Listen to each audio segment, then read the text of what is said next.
Instagram in a second. Go live. Go live. Good morning, everyone. It's the dream 19th of team. December 2025, and we are live. Let's Live. go live on Instagram. Please tell us where you're watching from. Put it in the box. I'm in Central Florida. Dr. Kiltz is up in New York, and we have Melissa B here, who is down under. And Yes, Adelaide. Adelaide. And Yeah. Alia always in an undisclosed location. Yes. Top secret CIA or all those areas.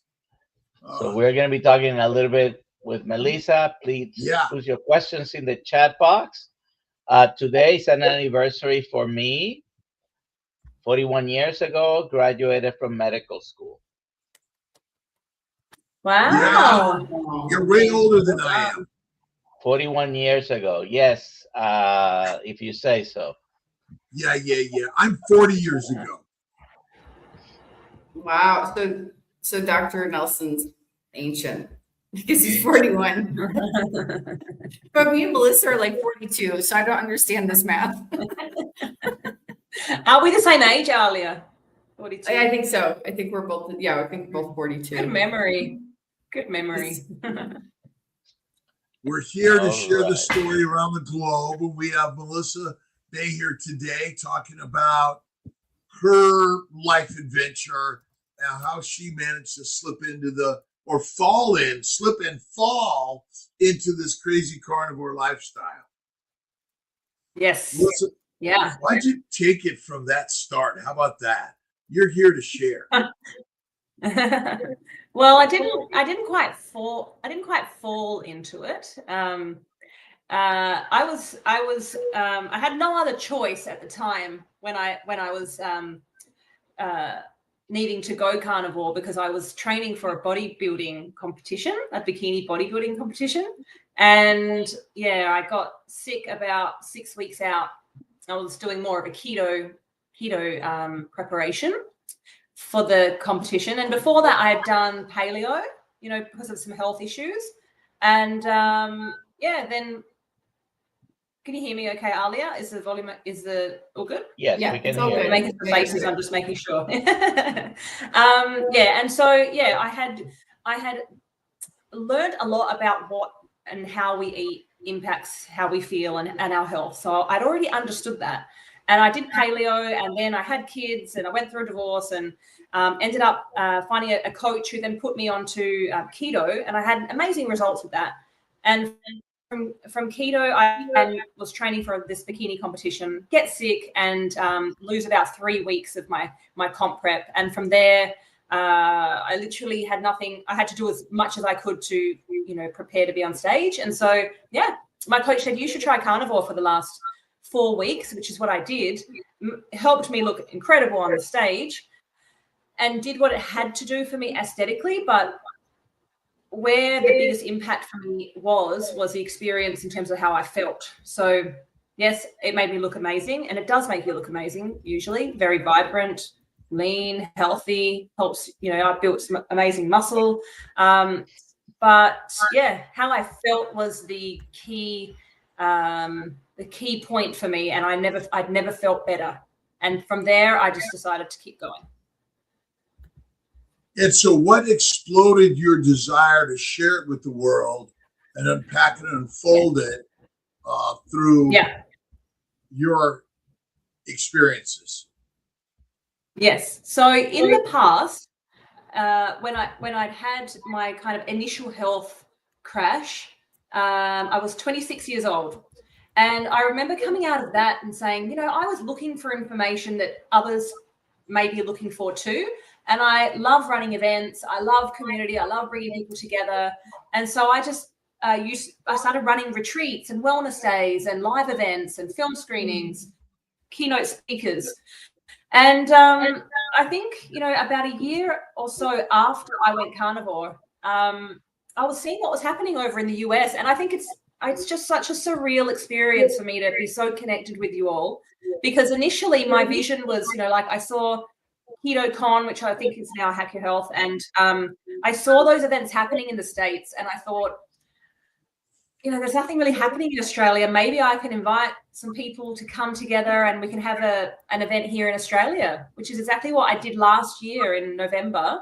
I asked Dr. Chafee, Professor Bart Kay, Kerry Mann and Adam were here, Bella, Max were here, and a whole heap of local Aussie carnivore leaders as well. And we had a full house, like 350 people. I just didn't even know if there were any carnivores in Australia. Well, it seems like there actually are thousands of carnivores in Australia. And so I had that event last year, sold out. We had Melbourne, where Dr. Kiltz attended in April, another, 250 people. And next year I've released the date. Not the guest speakers though, but we can say that Dr. Kiltz will be there. But September 12 next year in my home city, Adelaide, we will be hosting the biggest carnivore live in Australia yet. The guest speaker lineup is incredible. It will be just so empowering. I know from who's coming what that day will be like. That whole, experience for people will be just, priceless, really. So, yeah, I'm really excited about that. Really excited. And by the way, to answer your question, I don't think I should have an experience like this and not share it with others. And so my passion and my purpose work lies in having an experience and sharing it with other people. Why would I have this experience and keep it to myself? You went through divorce and struggles and challenges and hardship, which all of us seem to go through these hardships, challenges, and struggles. And it feels as if, and when I use the word slip and fall into them, because it starts with one thing that leads to another. And that's kind of how I look at the slip and fall. And then when suddenly these things show up in our lives, and carnivore is just so crazy. And can you maybe talk about how this crazy has been so amazing? And are we meant to only eat meat always? Or is there room for incorporating other things? And is maybe the fact that we don't eat fat the single biggest problem?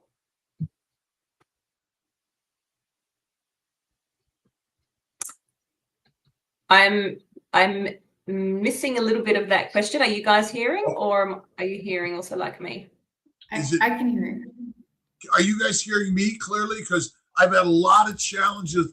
Like somehow lightning struck yesterday, and like all my devices, I had 3 computers here to get on here. And can you guys hear me okay?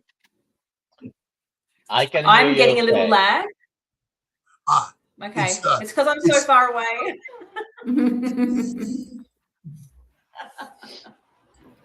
And in the future. Can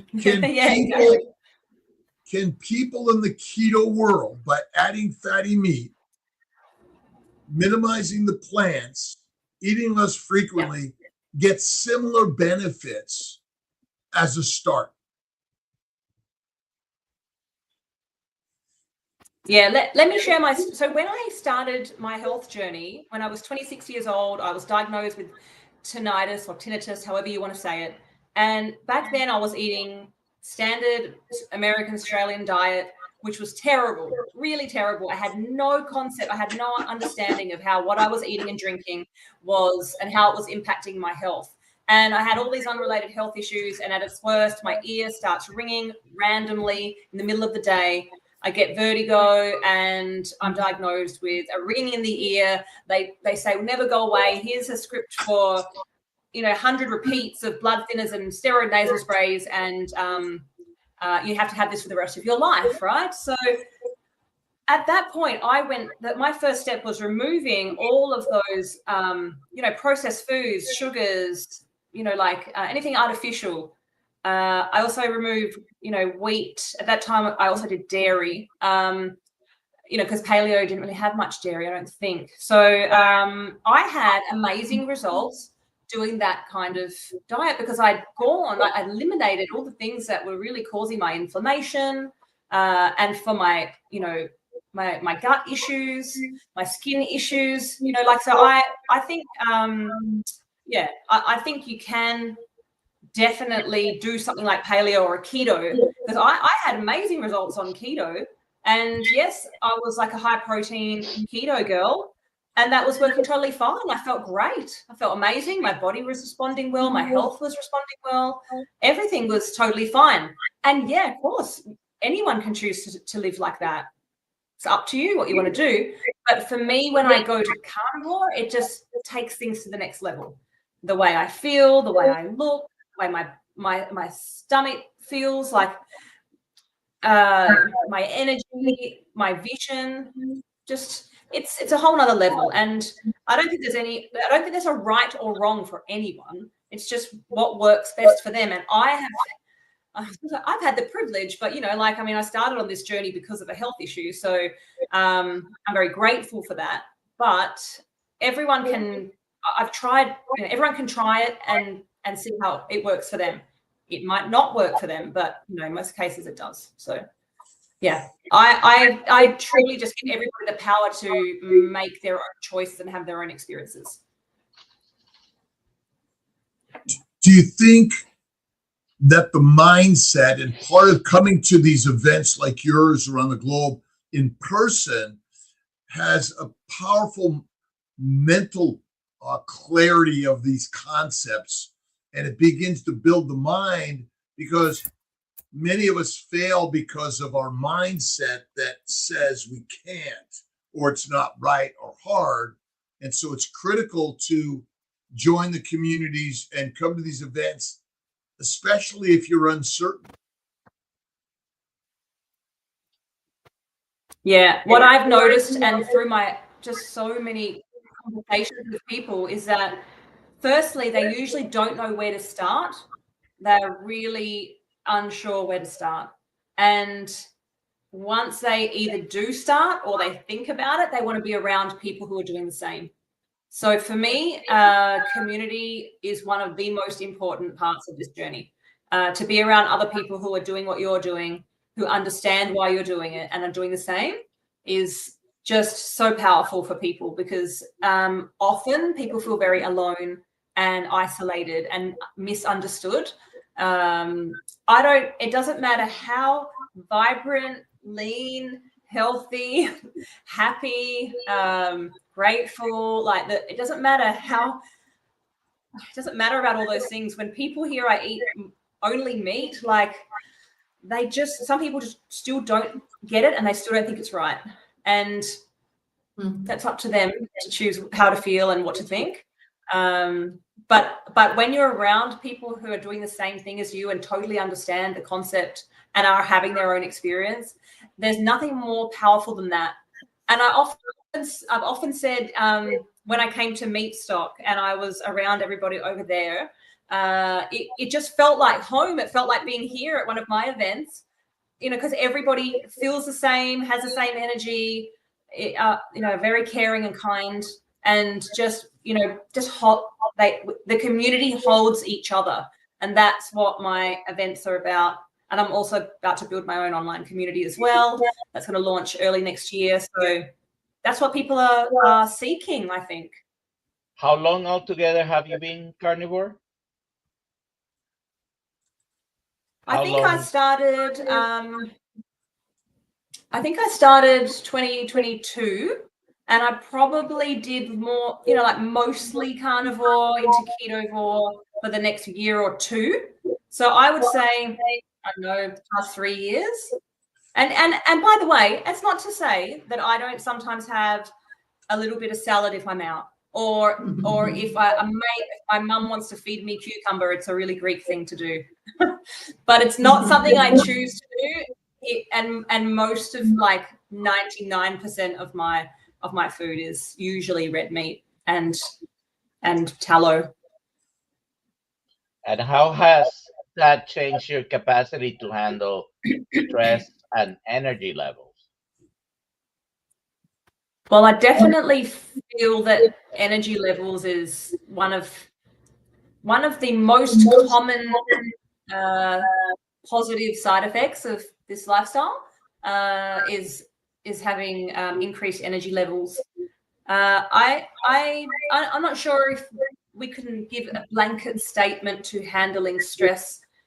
Eating carnivore lifestyle equals handling stress better, because I'll be honest, and we want to approach health, I think, holistically, and I think that stress can come from a number of different places.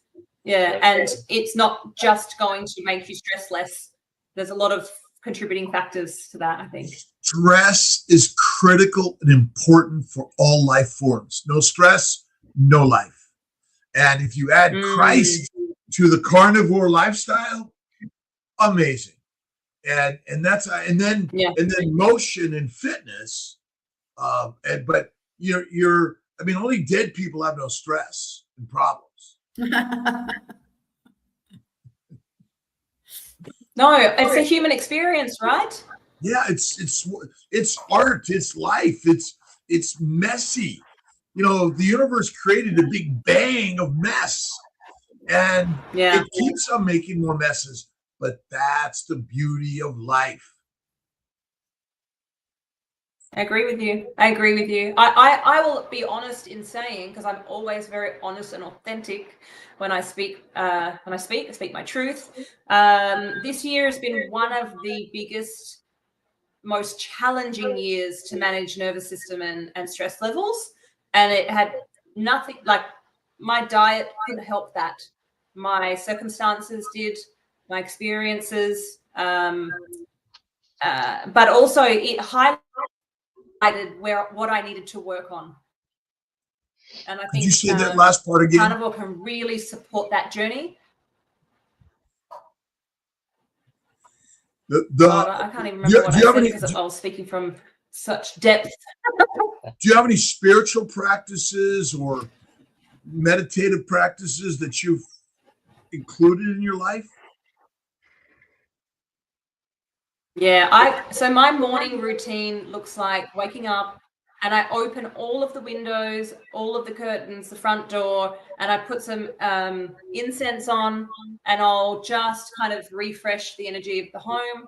I'll then I know some people don't agree with meditation in bed, but I do get back into bed and I do a bit of a meditation practice. Doesn't put me back to sleep, so that's okay. I know I should be sitting in my chair, I know, but I just it works well for me. Well, I say you can meditate anywhere. Why, look at when someone says you shouldn't do this, but it's sort of like we can do we're always meditating anyway. Meditation is thought. That's right. Every thought you think leads to the life you live. And so if you could simply bed, I always start in bed and end in bed. And again, it's a great place because meditation, dreams, you can control and direct your dreams through your meditation and your prayers. Yeah, absolutely. And I do spend a lot of time in the morning just on the meditation. I do a bit of like an energy balance, and then I do a lot of gratitude, and after that I do journaling as well. So yeah. Then I have a cold shower, and then I usually eat my steak. Tell us about your fitness. Hey, do you know what we should? Oh, I was just about to say, on the cold shower, we should tell Scott at the meat stock at the speakers cabin. We should arrange an ice bath, cold plunges. We can do that. As long as you offer me, if you offer me a hot tub and a cold plunge. That's what I love to do. I do them both because I love the the opposites, the yin and the yang, because that's part of what we need in life. We need this opposites in order to strengthen us, because it's sort of like it's always good or always bad. Those are both it's, you got to put them both in, because that's part of life. When someone, again, why complain about your problems? Because complaining doesn't fix them, but talking about them does, in a way that you think of them as a gift. Yeah. The pieces of the puzzle. Are there questions coming up, Dr. Nelson? Yeah. I think we have a couple on some comments.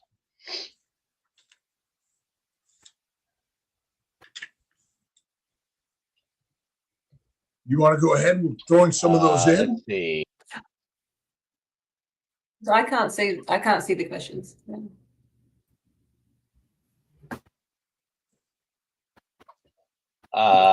This mine is asking, what kind of doctors are these? Or is this nutrition?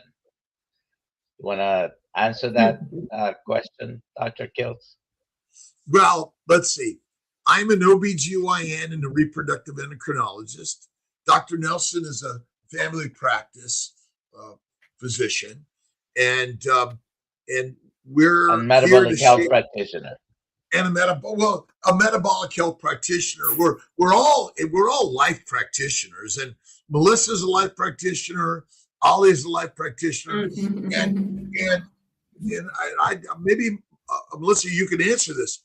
Did your standard doctors give you advice how to truly heal your life? Melissa? No. No. And so, no, they did not. And so, does a degree or label for any of us matter? Melissa? I think no. I don't think so. No, it's. I think experience speaks for itself. So does results. Yeah. Yeah, and nowadays, on these little devices, wherever you are in the world, you have all the knowledge of the world. You can learn everything from being a doctor, a lawyer, a mechanic, or an iguana hunter. and with social media, we're here to share ideas. One of the things I've learned, some of us are quick to condemn, and some of us are listening and learning from everything that God has created. Because I've learned from things I didn't believe about, and we feel the energy that pushes us away, but that's the time to stand still and look in, because what Melissa's doing, what Dr. Nelson's doing, what Ollie is doing, and what everyone here are doing are changing people's lives with no drugs, right? No dissections, and no authoritative doctors. The system is hurting us, and I am in the system. I'm here to help the system change, or at least it's kind of looking at life as yin and yang, at Eastern and Western concepts and ideas. And how can we do that more?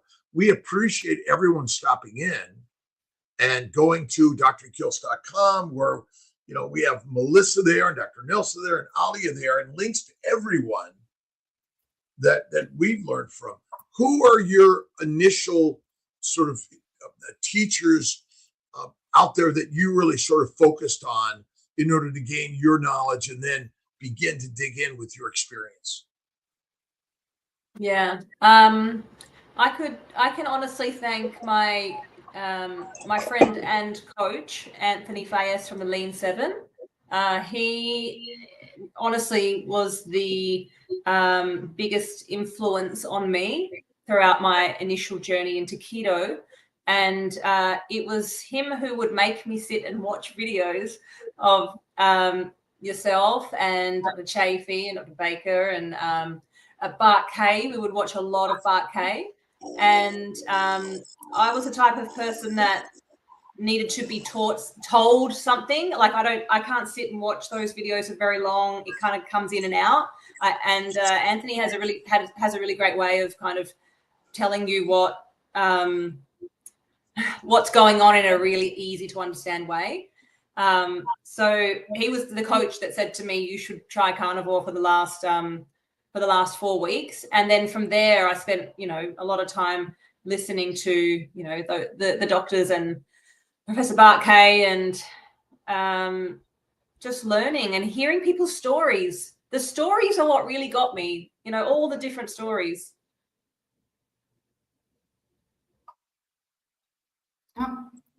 Or is the science the critical part of this, or is it the practice of participation? I kind of look at this as a spiritual journey, because there's so much positivity in these groups and connections. There isn't the show me the paper, prove it to me. It's like isn't this enough? I agree. Yeah, I agree. My experience alone was enough to be convinced of what this can do for me and for others. But I've heard so many stories now that you just can't make this up. It's like when you go and book a hotel and you're looking for the best hotel to stay in, and I go and look at all the reviews. I want to hear people's opinions. I want to hear their experiences. Now, these stories, and I often, when we have meetups, I've had a meetup just recently, and I've got someone I'll connect with you. You need to have him on. He has the most incredible story to share. And you just can't make these stories up. They are so powerful when you hear them. But hey, when you hear 1, 2, 3, 4, 5, 10,000, that's the power, I think. Are we simply poisoned by a plant propaganda path? I don't know. Eat your fruits and vegetables, salad, cereal, and fiber. Is that maybe the stimulating thing that poisons us? I think the artificial ingredients, sweeteners, sugar, carbs are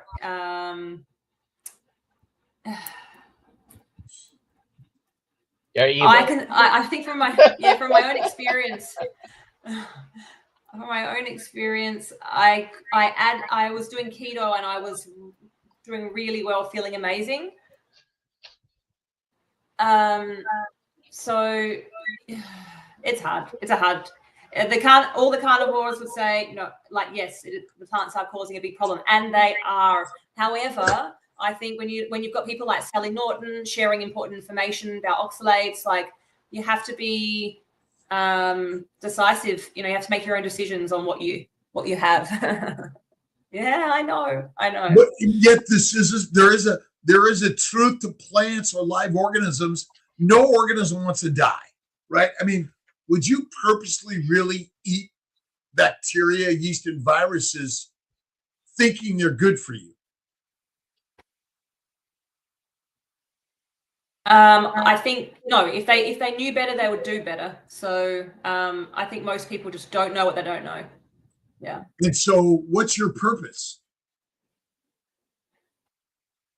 Oh, we're going straight to my purpose from the plant conversation. Well, you said people said they just don't know what they don't know. So yeah, I'll tell you what my purpose is. Yeah. Your purpose is to help them know what they don't know. Yeah, it is 100%. And like I said before, this experience is not reserved just for me. So it's important, and it is my purpose to share the information that significantly helped change my life with others. And that's why I run my events. That's why I'm creating community, because I feel everyone deserves to live like this, and most people aren't. Most people aren't living like this. They don't know how much better it could be. And so you think that if we eliminate the processed foods and eat mostly fatty meat, and again, I'm saying this again, and minimize the plants, but if you eat them, cook them well to minimize the toxins, simplify the sugars, and eat less frequently, and have faith in God within all of us. Is that a simple? And then connect on Melissa's lives and Kiltz and Nelson's lives and all of our stuff. Mm-hmm. Yeah, absolutely.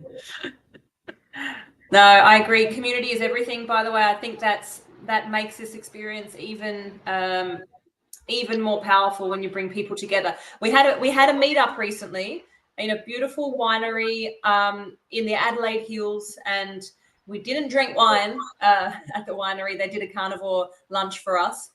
And by the end of the afternoon, we all took our shoes off and we sat on the grass and we shared information and stories, and just like we left there with our hearts full and really nourished from the connection. And I think that is just as important as the food we were eating on the table, you know?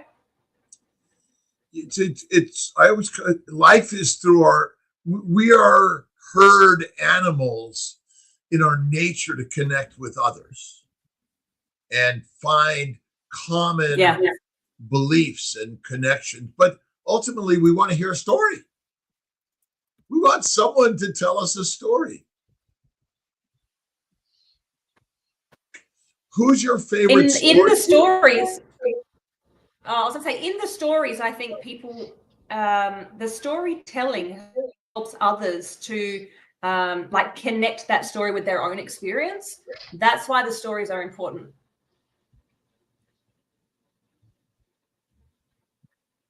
We see a commonality in all of us, no matter who you are in this world.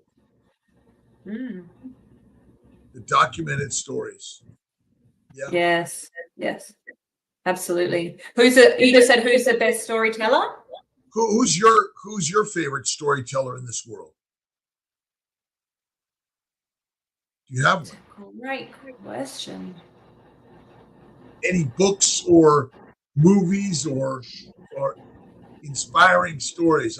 I always go to the Paulo Coelho, The Alchemist, or oh, you said that to me. I remember. Viktor Frankl, The Man's Search for Meaning, and always love Jesus Christ's words and Christ-based teachings and others. But it's inspirational stories that motivate us because there's a hero within all of us. It is there.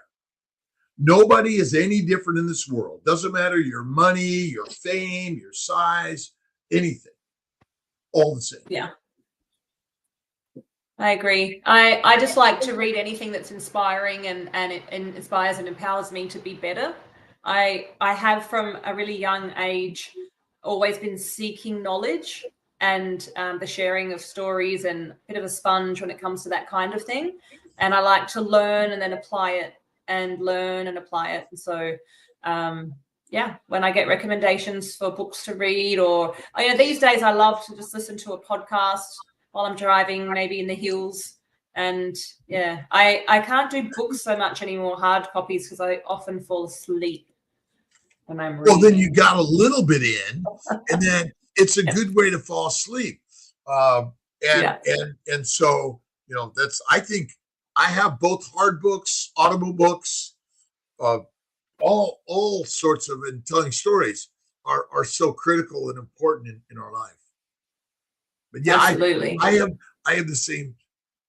I don't know if I called it a problem, but it's sort of like I read a page. Oh, it's perfect.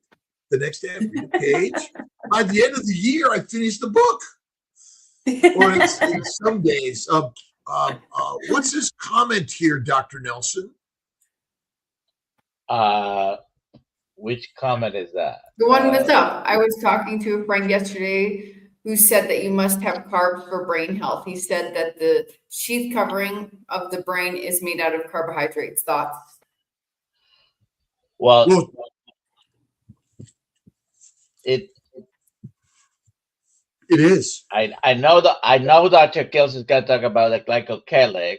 The person probably was talking about the layers, either the layers that cover the brain or that cover the nerves, and they're mainly made of fat, actually. And then we have something that covers every tissue, which is the glycocalyx. So, the sugars are critical, and they are the building blocks. And actually, protein is a minor player in that. It's the sugars. No sugar, no links, no membranes, nothing. And that's the kind of interesting part, is the glycocalyx is that. But if she was talking about the myelin that covers the nerves, it's a fat layer. The myelin sheath is a glycocalyx-rich layer. That because electricity is sent through sugar, because it's the most energetic particle. And so I'm just going from what I've been learning. I've got a new paper I'm putting out. I'm not done with it yet. But ultimately, the glycocalyx is why life exists. Structure requires sugar. And we think protein is the frame. You're breaking up, Dr. Kiltz. Aw. I'm frozen now. Okay. Is he still frozen? That was a good way. What did you do, Dr. Nelson? You were frozen. We didn't hear the last part. Just do to me. And if you read books like The Sugar Code or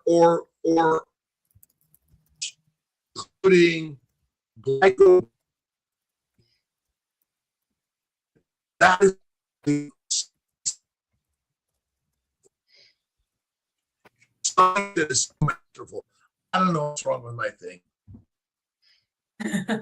We were talking about meditation a moment ago, and the Psalms 19:14 says, "May these words of my mouth and this meditation of my heart be pleasing in your sight, Lord, my rock and my redeemer." Many verses in the Bible talk about meditation. It's the best medication to take every day is meditation. Yeah, getting still, being with yourself.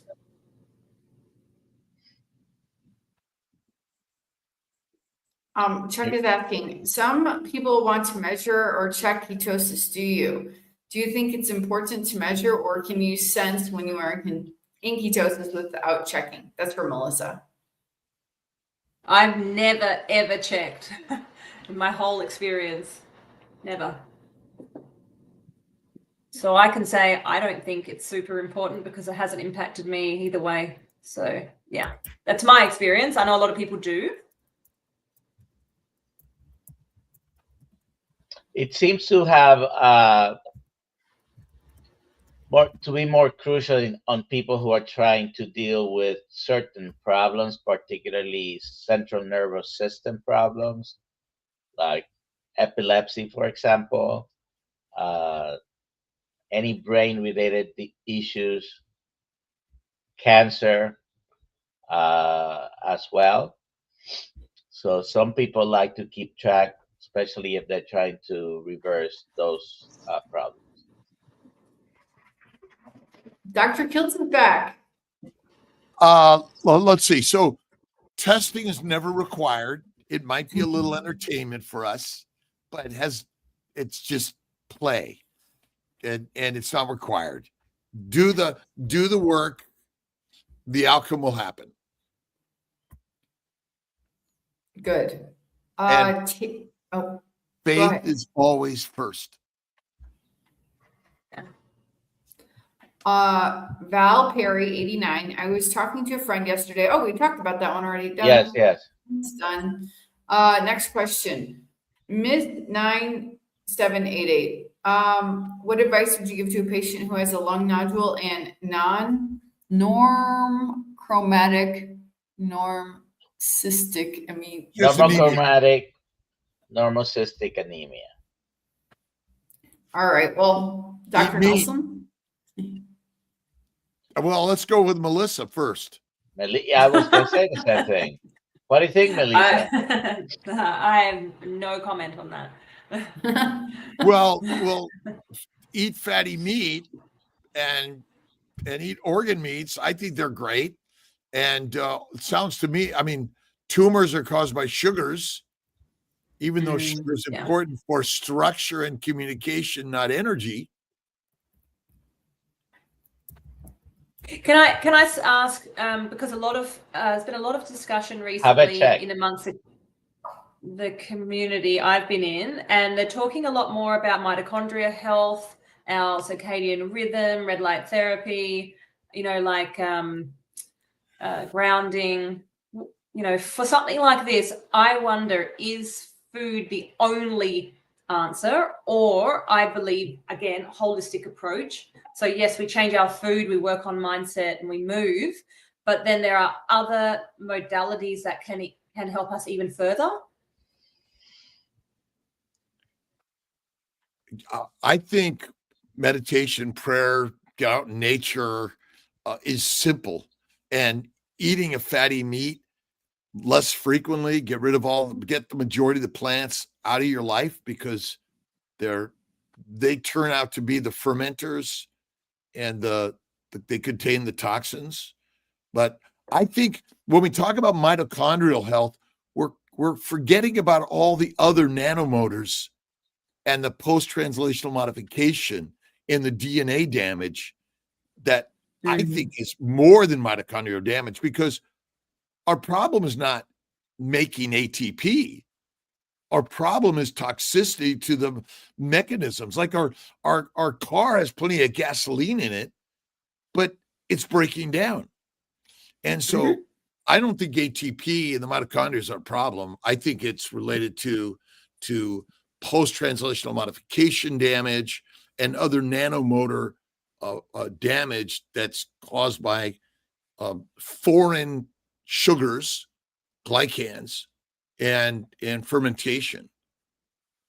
But yeah, I think getting out in sunlight and cold and hot therapy and connecting with these groups, community is still like the biggest, most important thing, because that's where we share and learn and find love of life.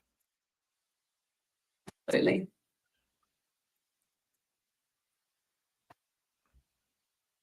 I just measure my mindset in the day, and I check it. But measuring really, the truth is that you've got to, don't judge, love, and keep doing the work. But Melissa, it takes daily work in all of this. Absolutely, I agree with you. And when I make sure I wake up about an hour and a half before I have to actually get up, to make sure that I start my day like this, because I know the difference when I don't. I just can't start my day any other way. And it does take work, and in the end, it doesn't feel like work, because it's just part of your lifestyle. It's part of your routine, and you can't live without it. So what is the routine that you go through in the morning? Meditate. I open all the windows. I let fresh air in. I put on some incense. I meditate. I journal. Gratitude. Bit of a gratitude practice. Then I have a cold shower, and then I eat my steak. I also listen to something positive first thing in the morning. So yeah, movement. Yes, yeah. I lift weights, build muscle. Yeah. And you don't need weights. You could use your body, push-ups, pull-ups, sit-ups, get-ups, roll around in the grass, go to the monkey bars and play there, because as we're getting closer to heaven, we got to keep moving. Movement, so important. And coming on live and sharing your stories, it can be a little sort of daunting, and so many of us are afraid to tell our stories and share our failures, and all those sort of things in our lives. And but I think we're here to share. Oh, absolutely. Yes. I was at a dinner the other night, and somebody mentioned that I was carnivore to somebody else, and and they just, oh yeah, I've heard about these carnivores. They're a little bit, and I said, a little bit what? And I think what happens is we're a little bit, we're really high vibration. We're very, very energetic. We love deeply. And we're very happy, fun, we're a happy, fun, passionate group of people, Passion is what life is all about. And it's artwork, it's connecting work, it's community work to help those suffering. That's what this is about. And I suffered, and I know how I healed through incorporating these ideas of a carnivore lifestyle. And I don't call it a diet. I think it's the wrong word. Diets are dead. And it's a lifestyle. You're right. And what is it about having to ask? Would you truly, if you had meat and ribeyes there, and great beef and pork and lamb, and then you had some grass and grains and unripe fruit, which one is it really driving us to eat? Because meat needs so little processing, where everything else needs massive processing. And it's very simple.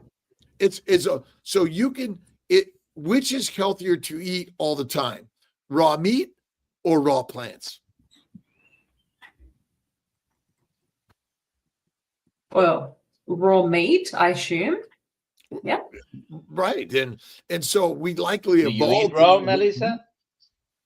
No, I know you wouldn't make me do that, and I didn't. We have a question on Instagram, by the way, I would like to ask. Say that again. Jamie Easton, 5 months in, I still haven't conquered leg cramps at night. Tried electrolytes, magnesium, and now up my water. Will they ever go away? Massage, acupuncture. I feel great, and I'm healing. More stretching, yoga. These are where I think you just need to stretch it out. But so this is where more fasting and fatty, raw to rare meat comes in, because you're not getting enough fat, and you may be eating protein poisoning is real. And I think most of us focus on protein, which is not right. It's fat. Rare to raw, black and blue.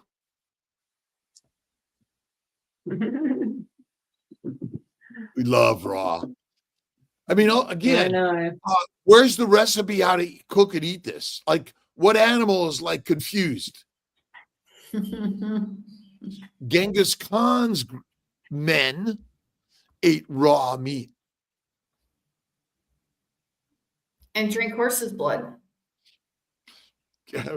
Electrolytes. Blood and milk. I mean, literally, what other animals? Yes, come on, collect my milk. Makes no sense. I think we did all the questions. We did. No, there's some comments in there somewhere, right? There are definitely some comments here. Yeah. What's your favorite piece of steak, Melissa? Sorry, I couldn't say that again. I missed that. What's your favorite cut of steak, or what's your favorite meat? Yeah, my favorite is a Scotch fillet. I like rump and porterhouse if I can't have Scotch fillet. I go to the farm here in our local hills, and I know the farmers. I can see the land. I can see the animals. I know how those animals are being brought up. I know that the same people are taking them the whole way through the process. I know that the grass isn't being sprayed. You know, like I eat the best quality meat I can get to, and I'm supporting local. So yeah, Scotch fillet for me, my favorite. And for those who are not Australian, that's a ribeye steak. Yes. Well, hold on a minute. From my understanding, the ribeye includes the bone, and if it doesn't have the bone, it's a Scotch fillet. So we it's still call it ribeye.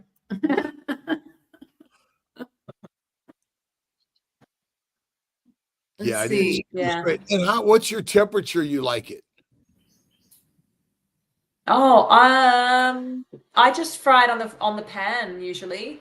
Because I just have to be very quick. Whatever's quick and easy for me. Unfortunately, it's also very hot here at the moment, so I'm not going outside and doing a barbecue. But yeah, I'll just do it on the fry pan with some tallow. Do you eat it medium rare? It's usually medium rare. Yeah.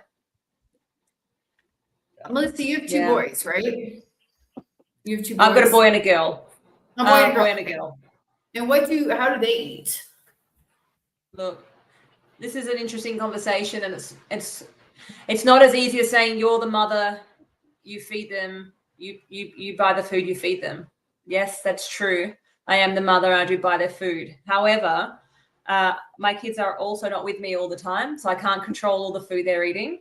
I also don't want to force them to eat anything. I want them to want it themselves. So I try my best to give them low carb, natural, you know, if they have sugar, it's fruit. Do they eat other things? Yeah, they do. I'm not going to lie about that. But I think as they're getting older, they're understanding and asking more questions. And I would prefer to lead by example and get them to make their own mind up. You know, like I had to hit 26 years old and have my ear scream at me to make changes. My kids won't have that happen because they've learned from such a young age what's important, and they're getting to an age where I can explain to them why, you know, and I'm literally just leading by example. My daughter loves steak and eggs in the morning. That would be her choice, you know. So yeah, my son likes a lot of fruit. He just loves it. So it's better for him to have fruit than to have something else, you know. So I'm not going to stop that. I buy organic, and I give them meat, chicken, whenever I can. Yeah. Inorganic food is like Beyond Meat and fake stuff, because all the other stuff is made by God anyway, and not manipulated by man, which is kind of crazy. But you know, that I think, you know, natural. So it sounds like you get really local, the nature's processed with man's guidance, obviously, because there is some husbandry in all of this, I think, and you know, that's the beauty of it. So you want to get to that question? I think. Yeah. Dr. Kiltz, you talked about visceral fat on Jenny Mittich. Would you talk about visceral fat, good or bad? Well, nothing your body makes is bad by itself. It's manipulated by the environment you live in and the food you consume. And so, I mean, if there's going to be a famine, you better be fat enough for that famine or that hibernation or gestation. And so visceral fat is no different than any other fat, in my opinion. So if someone has significant central obesity or obesity period, it's usually an indication that they were usually a high plant protein, low animal fat eater, and 3 to 6 meals a day, which the food is the cause of damage and disease. I mean, glucose in itself isn't a poison. Nature makes glucose, and we can eat glucose, and the body is fully capable of converting it to fatty acids, VLDL, in the liver, and using it for energy. But it doesn't make any sense. We tell a lot of scary stories like, oh, you're obese, you're sick. Obesity doesn't cause sickness. It's the food that you constantly consume in your gut and placed there that is the cause of disease. So again, there are indications like an elevated glucose level isn't the cause of disease one time, but the fact that you're consuming a lot of sugar, plants, protein, lean meat, and a ton of food, which causes visceral fat to build up because the body is like, okay, you're eating like you're hyperphagic, getting ready for hibernation, migration, gestation. I mean, many, many, many animals, if they don't get fat, they die on either their migration or their hibernation, or through the winter when they're doing their very best to find food. It's not there. So visceral fat doesn't cause disease. Controversial. Very. And sugar is the energy of your body. So potentially you're causing your own disease by putting stuff in your mouth too much and too often. Yeah, and the wrong stuff. I mean, a peanut could kill someone rapidly. Heroin, cocaine, marijuana aren't good for us. Neither is a lot of caffeine or things like that, or tobacco, nicotine. And so you're blaming what you are. In essence, that's not the cause of disease. It's like your beautiful car. Your beautiful car was built just right, but you put in the wrong sugars, the wrong fuel. Basically, when we say fuel, we have a oil refinery in our body. It's called the liver. The liver converts the sugars and amino acids to fat, or you die. Lewis wants to know, does visceral fat damage the liver? Fat doesn't damage the liver. You might have a fatty liver, but fat is not the cause of the damage. The liver's job is to make fat. And so it's kind of like we look at someone obese and say, oh, you're unhealthy. Well, there are skinny people that die of cancer all the time, and diabetes and all sorts of things, and strokes. So I think maybe science, remember, science wanted you to blame fat for everything, and they claimed glucose is your energy.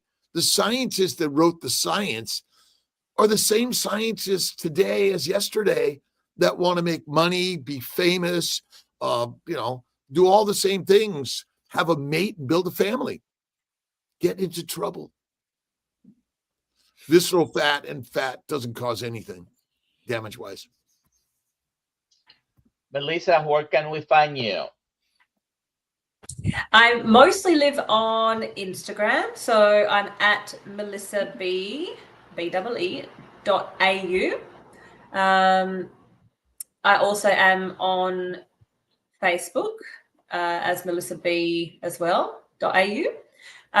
If anyone's interested in my events here in Australia, it's Carnivore Live at Carnivore Live. And you'll also find a link if anyone is interested in my new online community that I'll be showing up in pretty regularly and bringing people together. That is globalcarnivore.co. There I am. Yeah, that's it. And I like to just, post my experiences, whatever inspires me in the day, I post about. All righty. Alia. So let's do the giveaway. Hit the button. Buttons hit. The button's hit. Button it up.